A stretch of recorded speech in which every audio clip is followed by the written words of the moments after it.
When we think of Native American tribes, many images come to mind: warriors riding horses, tribal leaders making strategic decisions, and communities fiercely protecting their way of life. But there are three particular tribes whose names echo across history, sending chills down the spines of their enemies. These tribes, the Comanche, the Iroquois, and the Apache, stood out not only for their warrior prowess, but also for their brutal warfare tactics, which made them infamous in the eyes of European settlers and other indigenous tribes alike. These tribes are often celebrated for their military intelligence, the sheer terror they instilled in their adversaries, and their remarkable resilience in the face of overwhelming odds. Let's take a deep dive into the rich history and terrifying legacy of these three tribes that epitomize the ferocity of Native American warfare. The Comanche are often regarded as one of the most dominant and feared groups to ever inhabit the North American plains.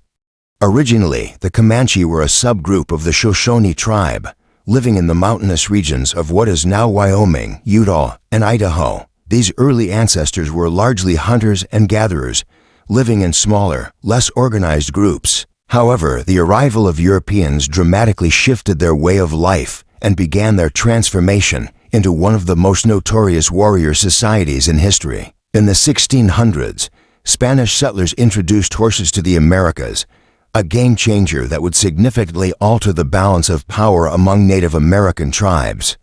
The Comanche, after acquiring horses from the Spanish, became one of the most skilled equestrian cultures in the world. The horse did more than just revolutionize their ability to hunt.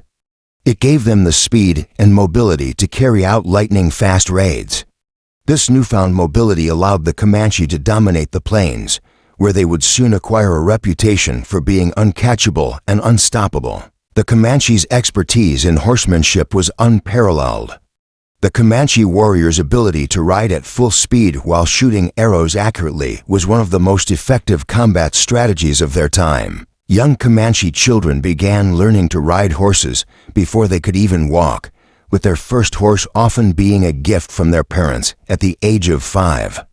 By the time they were adolescents, these children could already participate in battle, utilizing the full range of tactics available to mounted warriors. What made the Comanche particularly formidable was their use of the horse as a mobile base of operations. They would strike quickly, disappearing into the vast plains before the enemy could react. This guerrilla-style warfare, characterized by small, swift raids on unsuspecting villages, struck terror into the hearts of settlers and enemy tribes alike. The Comanche's raids were often well-planned, exploiting the weaknesses of their opponents. They were also known for their ruthlessness, taking captives and often conducting extreme forms of torture, such as scalping, to break the spirit of their enemies and send a powerful message. The Comanche utilized a variety of weapons, including bows and arrows, spears, and lances. The bow and arrow was particularly deadly, with its long range and lethal accuracy, especially when fired from horseback. Their arrows were designed to pierce through armor, and Comanche archers could release multiple arrows within seconds, raining death on their enemies. The Comanche's attack strategies also involved highly coordinated raids, where they would infiltrate enemy territories under the cover of darkness, strike swiftly, and retreat before the enemy could mount a defense. One of the key elements of Comanche warfare was the element of surprise. The Comanche had an exceptional ability to strike when their enemies least expected it, often raiding at night. This not only created an atmosphere of constant fear, but also made it almost impossible for settlers and military forces to organize an effective counterattack. The Comanche's fast raids and their ability to vanish as quickly as they appeared meant that by the time reinforcements arrived, the damage was already done, and the Comanche were long gone, with horses and captives in tow. The Comanche were feared for their brutal treatment of captives. Unlike many other Native American tribes, the Comanche would often subject their prisoners to horrific acts of violence.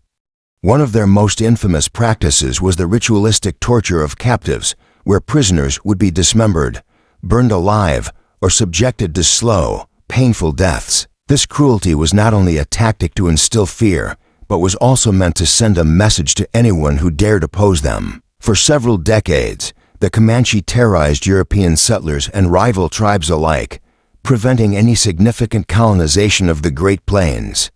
Their raids were so effective that the Spanish, and later the American government, were unable to maintain control over vast stretches of land. It wasn't until the late 19th century, through military campaigns and the loss of their primary resource horses, that the Comanche were finally subdued.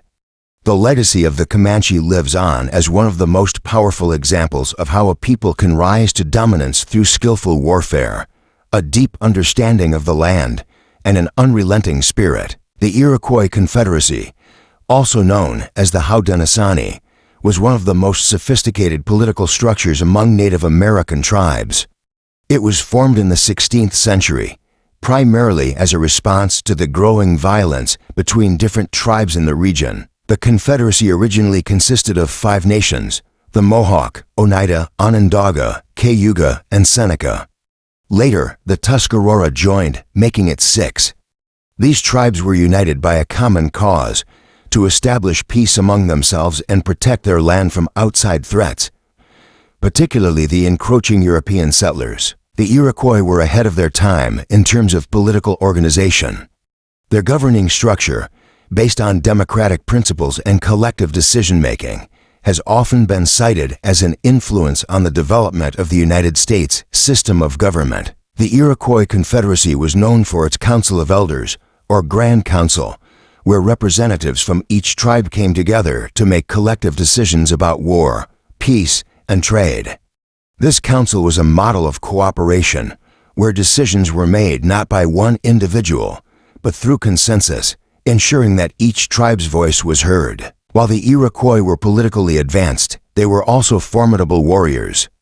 The Confederacy was engaged in constant raids against neighboring tribes, particularly in the 17th century during the Beaver Wars, where they sought to control the fur trade. During these wars, the Iroquois expanded their territory significantly, defeating rival tribes such as the Huron-Erie and the Susquehannock, and establishing themselves as a dominant force in the Great Lakes region. Iroquois warriors were trained from a young age in the arts of war. They learned stealth, ambush tactics, and the importance of maintaining silence while stalking their prey. The Iroquois were notorious for their ambushes, often launching surprise attacks on unsuspecting enemies. Their ability to move through the forests and strike with deadly precision made them one of the most feared warrior societies in North America. The Iroquois were not only skilled in combat, but also in psychological warfare. They would often capture enemies in battle and subject them to a terrifying process known as the gauntlet, where the prisoner was forced to run between 2 lines of warriors armed with weapons. This ritual was designed to break the spirit of the captives and demoralize the tribe they came from.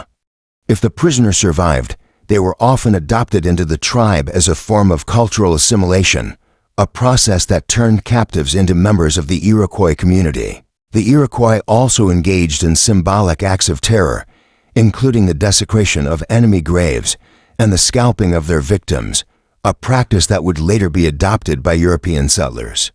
The fear that the Iroquois instilled in their enemies was a key part of their military success, as it often caused confusion and disarray among opposing forces. The Iroquois Confederacy's military successes, combined with their political sophistication, made them a powerful force in North America. They were able to forge alliances with the Dutch and later the British, ensuring that they maintained a significant influence over the fur trade. Even as European powers began to encroach on their lands, the Iroquois managed to use diplomacy and military might to keep their enemies at bay.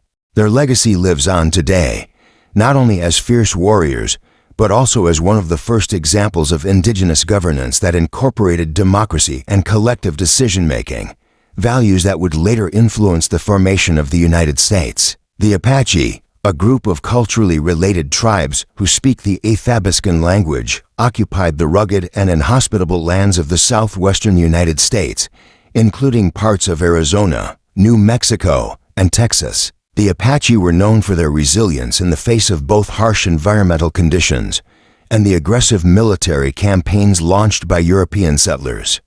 Unlike many other tribes that lived in settled villages, the Apache were semi-nomadic, adapting to the harsh deserts and mountainous terrain. Their survival depended on their ability to move quickly and remain hidden, using the environment to their advantage. Apache warriors often used the terrain to ambush and outmaneuver their enemies, engaging in hit-and-run tactics that became a hallmark of their military strategy. Their deep knowledge of the land allowed them to elude capture by soldiers, sometimes for years at a time. One of the most iconic figures in Apache history is Geronimo, whose name became synonymous with Apache resistance. Geronimo led his people in a series of brutal campaigns against the Mexican and American forces. His ability to evade capture for years, despite the overwhelming military presence of the U.S. Army, was legendary. Geronimo's leadership and tactical brilliance in battle made him a symbol of the Apache's resilience and unyielding spirit. During the Apache Wars, Geronimo became a master of guerrilla tactics, utilizing the rugged mountains and deserts to strike from hidden positions. His ability to lead small groups of warriors in highly coordinated surprise attacks, followed by rapid retreats, made him nearly impossible to catch.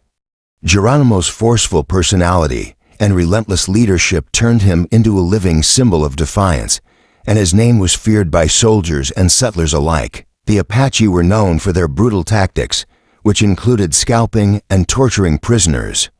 Prisoners were often tortured in horrifying ways, including being burned alive or having their skin peeled off. While these acts of violence were not unique to the Apache, they became a central part of their reputation. The psychological impact of their brutal warfare was profound, as enemies feared not only the Apache's ability to fight, but their willingness to engage in extreme cruelty. Despite the relentless military campaigns by the U.S. government and Mexico, the Apache fought back until the end of the 19th century, making them one of the last tribes to submit to the forces of colonization. Their refusal to surrender to foreign powers became a defining characteristic of the Apache people, and their resistance continues to inspire admiration today. The Comanche, Iroquois, and Apache represent three different forms of resistance, but they all share one common trait: their unyielding ferocity. Whether through military strategy, political unity, or guerrilla warfare, these tribes were able to instill fear in their enemies and defend their territories with remarkable skill and determination. Their stories continue to be remembered, not only for their military prowess, but also for their enduring spirit in the face of colonization. Their legacies, marked by their strategic intelligence, their mastery of warfare, and their unwillingness to bow to foreign powers, make these tribes some of the most legendary and fearsome in history.